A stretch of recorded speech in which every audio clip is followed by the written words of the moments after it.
Hello and welcome into another episode of Locked On Wolves. NBA free agency has started, and the Timberwolves are not completely sitting this one out. We know of a couple guys that likely will not be back. We know of a player that's returning, and I'll give you a list of guys the Wolves may be targeting in free agency to fill out the roster now that free agency has officially begun. It's all come and welcome in. You are Locked On Wolves.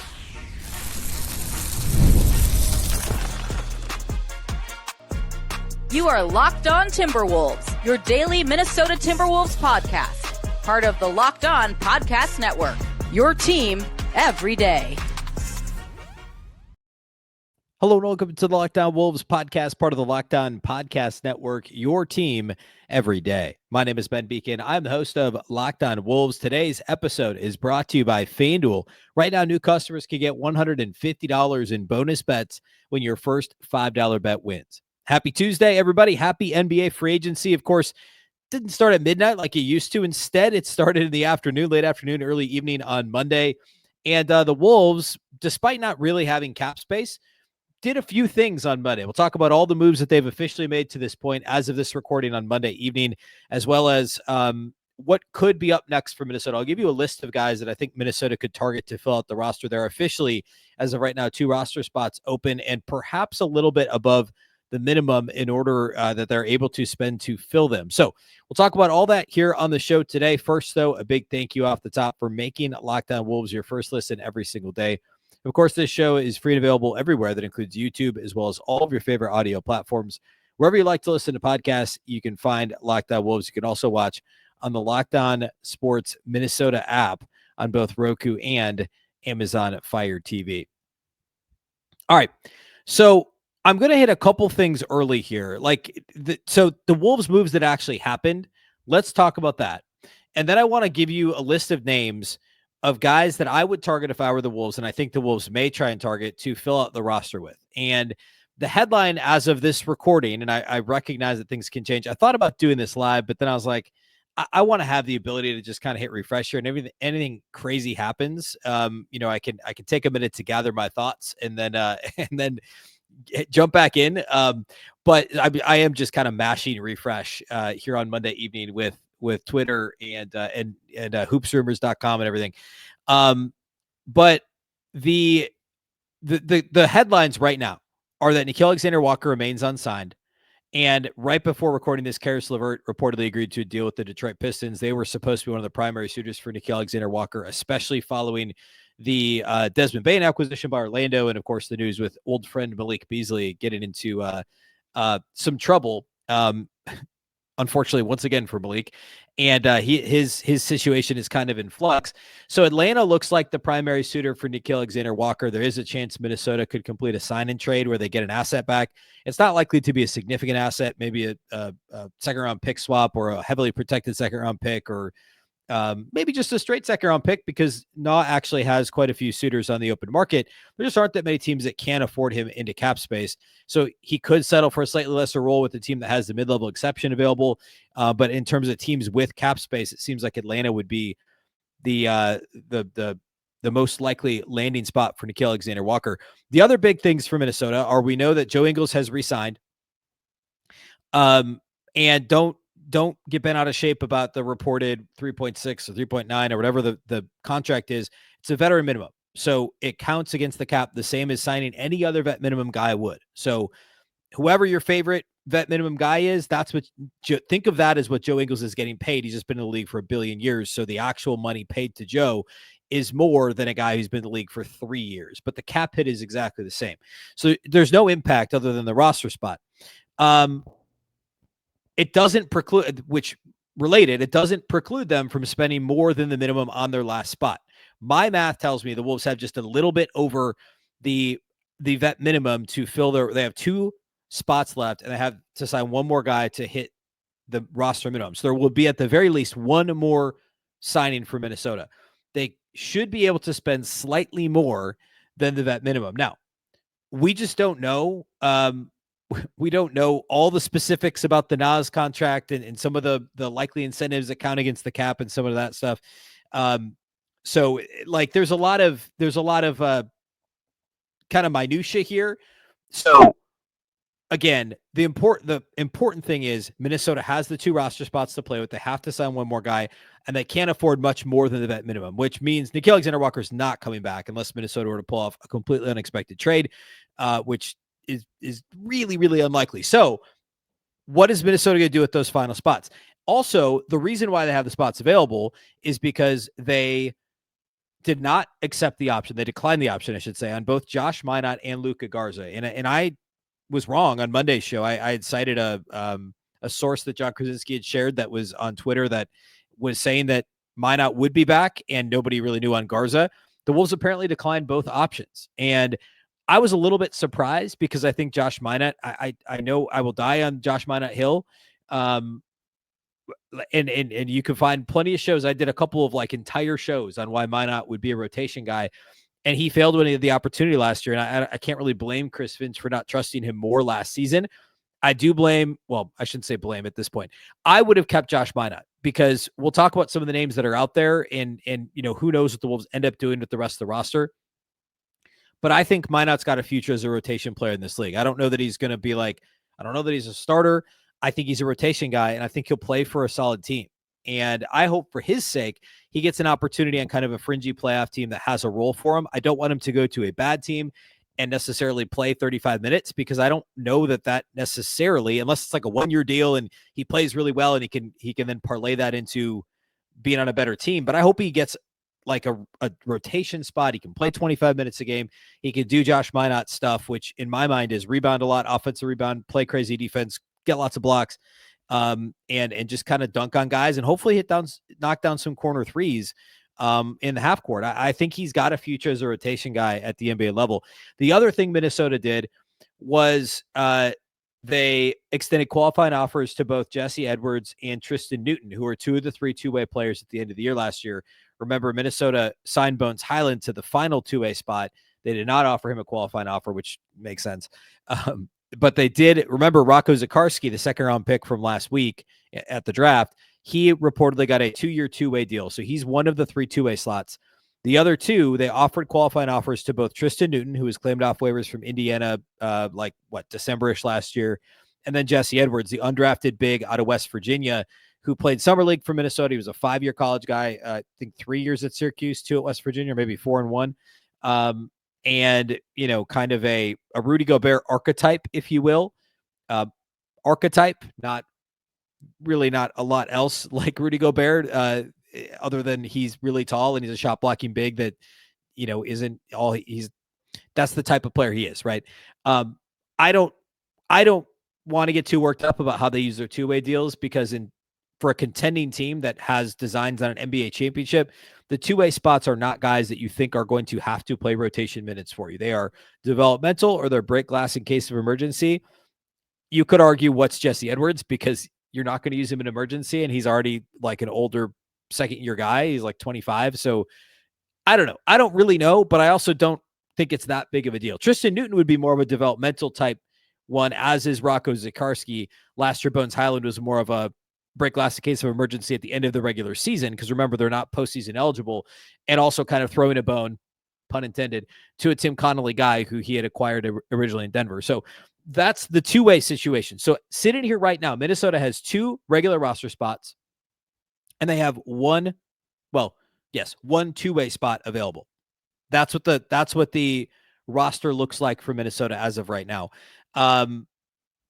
So what's Minnesota going to go ahead and do? I want to go down a list of guys who I think they could target at the vet minimum, or possibly a little bit more.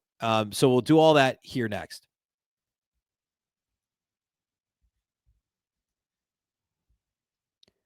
Today's episode of Locked On Wolves is brought to us by our title sponsors at FanDuel. Summer sports are in full swing, and whether you're all about baseball under the lights, golf on the green, or high-stakes soccer action, FanDuel is the best way to make every game even more exciting. You're already following the action. Why not make it a little more thrilling? With FanDuel, you can get in on the game while your friends are getting sunburned at the beach.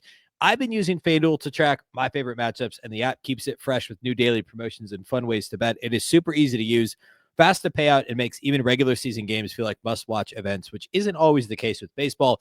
Let's be honest. And of course, the Twins are struggling lately. So FanDuel can help you get through this rough patch in your baseball season. If you are a baseball person, maybe you'll want to place a same game parlay on any game. It doesn't have to be a Twins game, or you want to watch a bet ride into the ninth inning. FanDuel makes it feel like you're part of the action. If you're new to FanDuel, new customers can bet just $5 and get $150 in bonus bets if your first bet wins. Open the FanDuel app today or visit FanDuel.com to get started.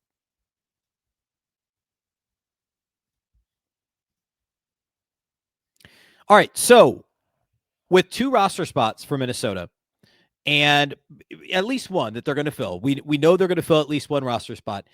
And if the Wolves can spend a little more than the vet minimum, who might they look at signing?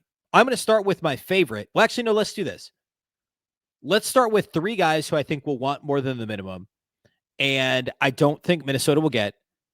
But I wouldn't even waste my time. I wouldn't waste anybody's time. Wouldn't waste your time with this if I didn't think Minnesota had a shot at getting at least a chance of getting these guys, because Minnesota has contender status. People want to play with Anthony Edwards. People respect Tim Conley and Chris Finch. Like they check all of those boxes.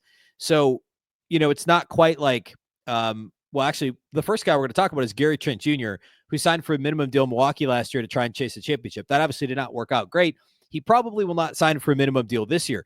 But there are guys who have done this, who have a track record of doing this if they think it makes sense. And Minnesota could end up in a situation like that, right? And to be clear, what Minnesota's looking to do is bring in a point guard / playmaking, somebody that can run the second unit potentially, and a big.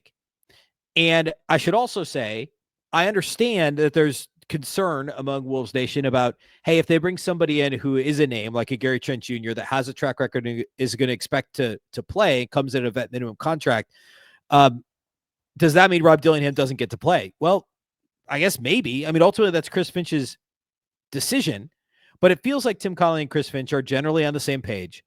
And I don't think, the job of Tim Conley is to put together the best roster possible, period. And one of the goals along the way should be that the roster obviously is synergistic with each other. The pieces are synergistic with one another, and that he's on the same page as the head coach. But you can't sign a guy who's a clear third string point guard and hang your hat completely on Rob Dillingham. I mean, you can do that, but does that make a lot of sense? And just be like, all right, it's Rob and Mike Conley like it was last year, except for we ended up shrinking Mike Conley's minutes as the season went on, which made sense, and not trusting Rob Dillingham. And instead it's just Nickeil Alexander-Walker and, Ant running the second unit and Julius Randle playing point forward. Like, that's just the exact same thing it was last year minus Nickeil. And they may do that. Or do you find somebody else that raises the floor of your top 8, top 9? Remember, you still have to replace Nickeil Alexander-Walker. And I've made the argument Friday and Monday. Are you replacing him in the aggregate with some combination of Rob Dillingham in terms of the shot creation and TJ Shannon in terms of the wing defense and, 3-point shooting, with size and some of that piece of things? So I think that's the plan right now.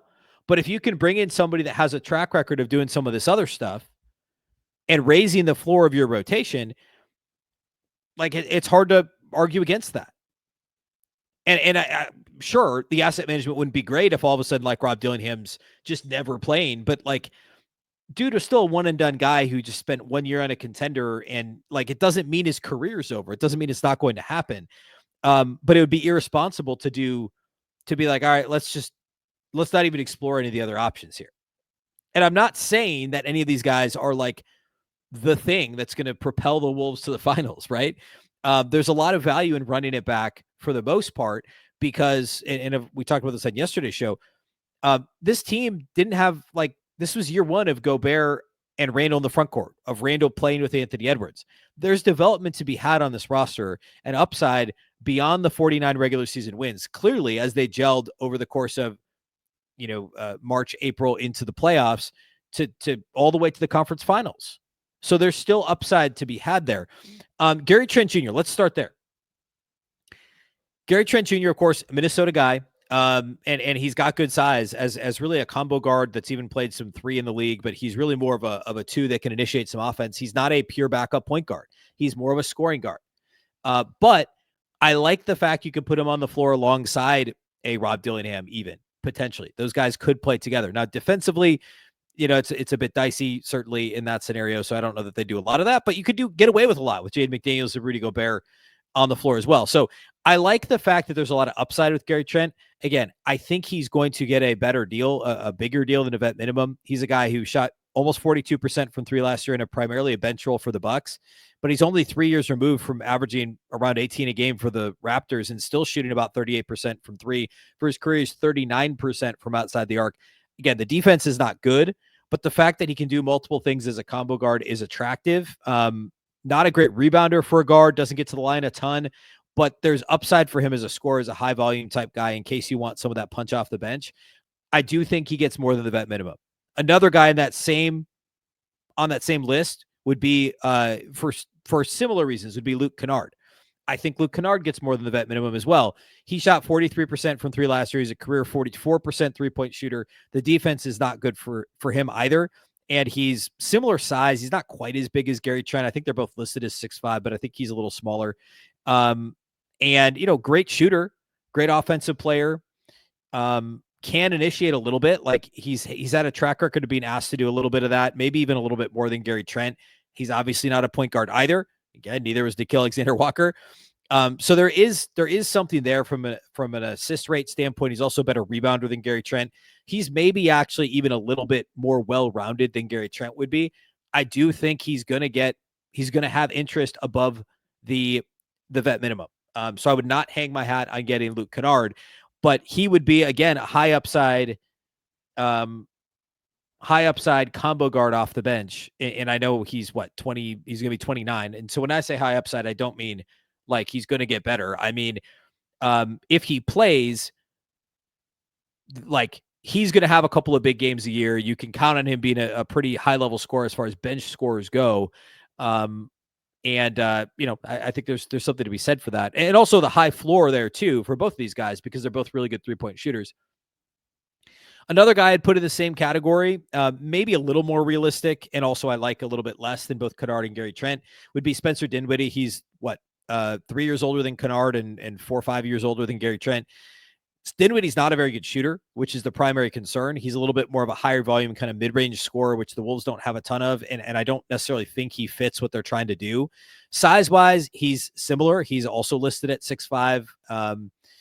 And Dinwiddie at this stage in his career is not much better of a defender than either of those guys, although I would argue he's probably better than Gary Trent defensively. He's the most kind of pure point guard of these three. Like pure isn't maybe the right word, but he is a point guard. Like he's a point guard that can play the two, that can play off the ball, but he's not a great 3-point shooter. So you'd want to pair him. Like you could pair him with a Rob Dillingham. I think that could actually make some sense. Again, defensively, you're giving up something there. Certainly you're giving up a lot there, but Dinwiddie could be an option there if you wanted to have a bigger guard that is more comfortable as kind of a lead point guard off the bench. He obviously played pretty significant minutes for Dallas last year, primarily in a bench role, and he could go back to Dallas. I mean, I'm recording this, just a little bit ago. D'Angelo Russell agreed to a 2-year deal with the Mavs. It doesn't mean Dinwiddie's not going back there. He split each of the last couple of years with Dallas and Brooklyn. Dinwiddie always seems to find his way back to the Mavs, or Brooklyn for that matter. I mean, basically, other than a stint with Washington and I guess with the Lakers briefly, it wasn't like last year was Dallas the whole year. The year before, he split the year between Brooklyn and the Lakers, but he split 3 seasons, half in Dallas. He's been to Brooklyn 3 different times. Like there's a lot of Dinwiddie with Brooklyn and Dallas, but I think he ends up getting something not much more than the vet minimum. So I think there's a shot at Spencer Dinwiddie. Next, I'm going to give you my number one, the guy who I think is realistic that Minnesota could get for the vet minimum. And I'm not going to worry about what if Chris Finch doesn't play Rob Dillingham enough, because we got to worry about getting the best players on the roster and the best fits and the guys who have the right combination of high floor, high ceiling. And I think I have the answer. I think I have the guy who I would pick. We'll do that here next.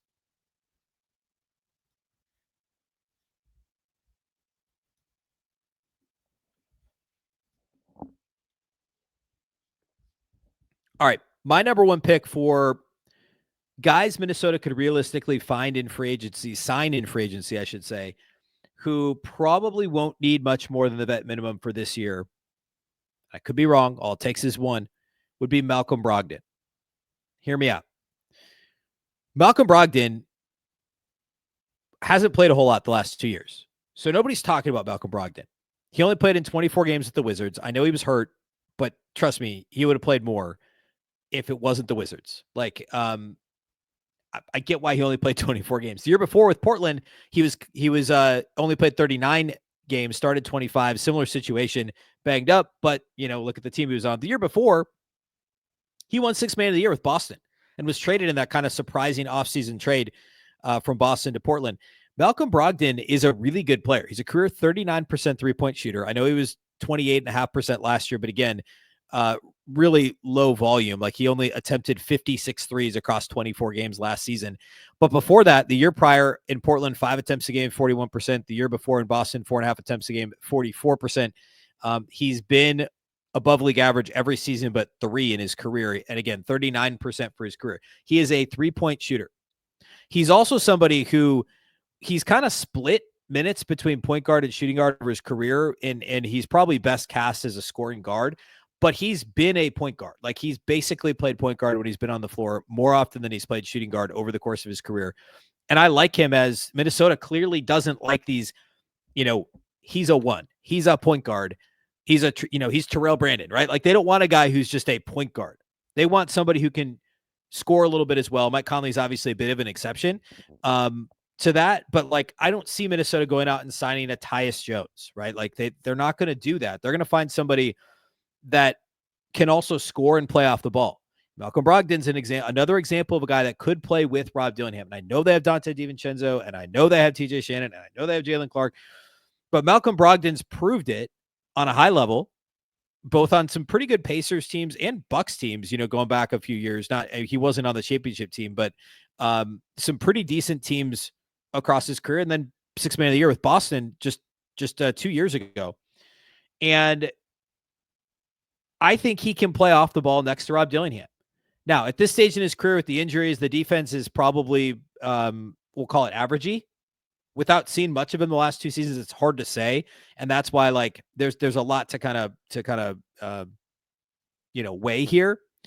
But I like the idea if Malcolm Brogdon is anywhere near what he was even 2 years ago with Boston, healthy on a good team, we're talking about one of the better passers out there, one of the better 3-point shooters out there, somebody who can score. He's probably not getting to the basket a whole lot at this stage, but I mean, he's only going to be 33. It's not like he's 38 like Mike Conley.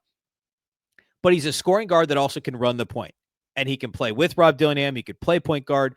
He could play, he could play point guard next to TJ Shannon. He could be on the floor with Jalen Clark, and Jalen Clark can take the tougher defensive assignment. Malcolm Brogdon could run the point. I think there's a lot to like there.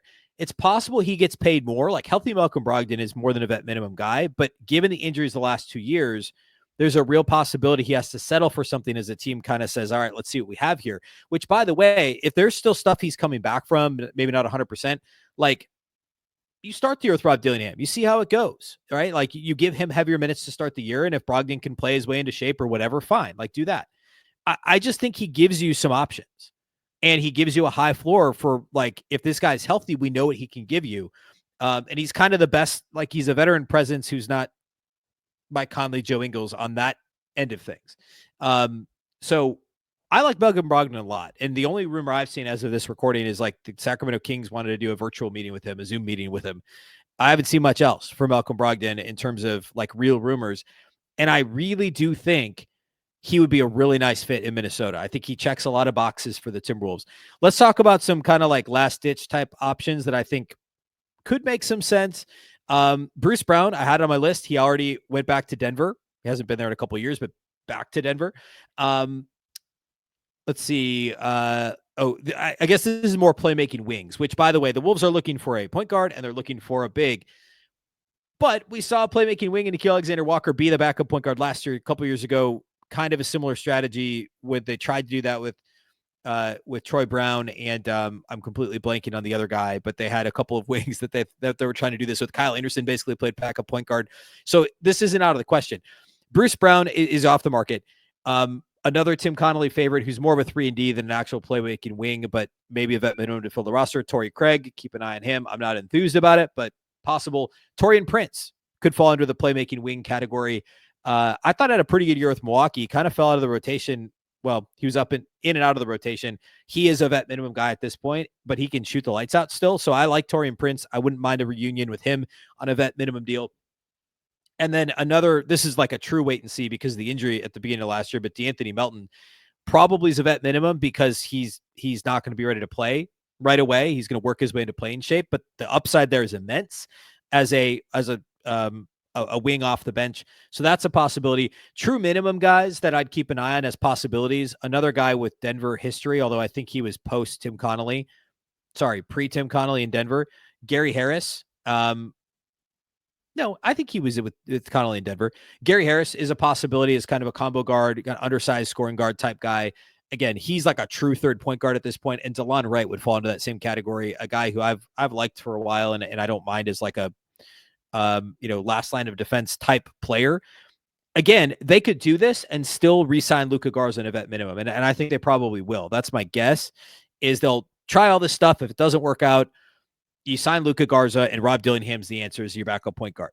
You also could do both. You could sign another guard / wing and still bring back Luka Garza, and you'd be fine there. I kind of think the Wolves are going to leave a roster spot open.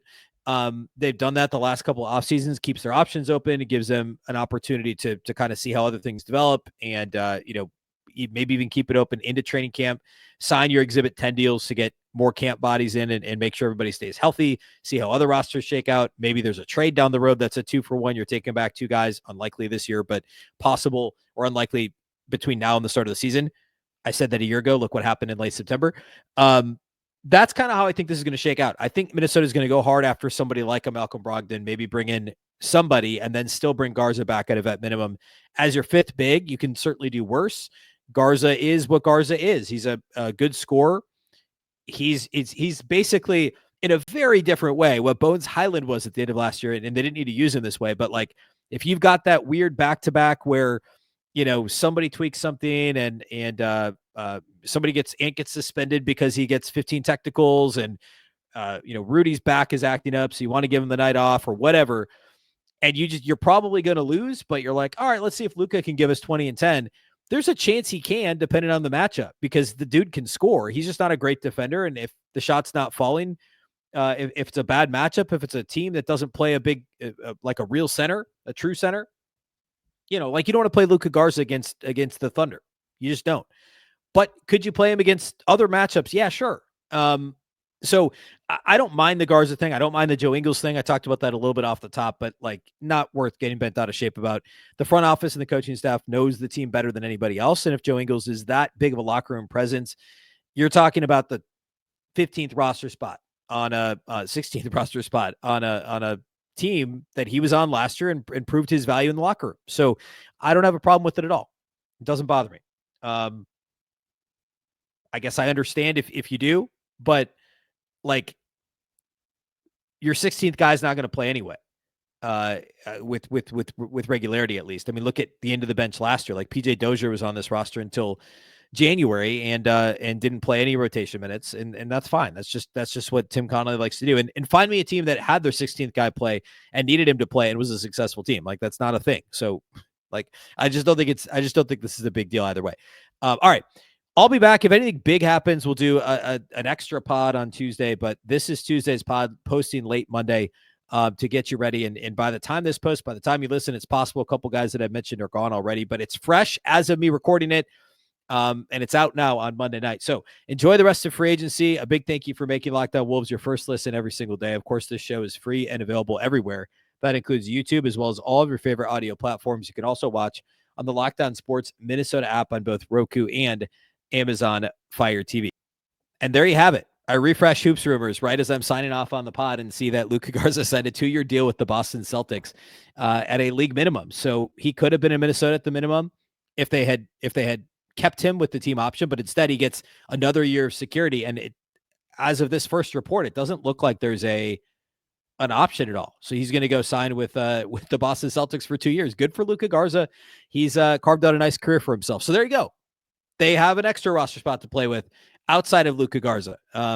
Seems unlikely that it's Josh Minott at this point, but that's kind of where we sit now. A couple of roster spots. We'll see what happens. Of course, the Locked On Wolves podcast is part of the Locked On Podcast Network. Remember, the Locked On Network is your local experts on all the biggest stories. Once again, I'm Ben Beecken. This is the Locked On Wolves podcast, and we'll catch you next time.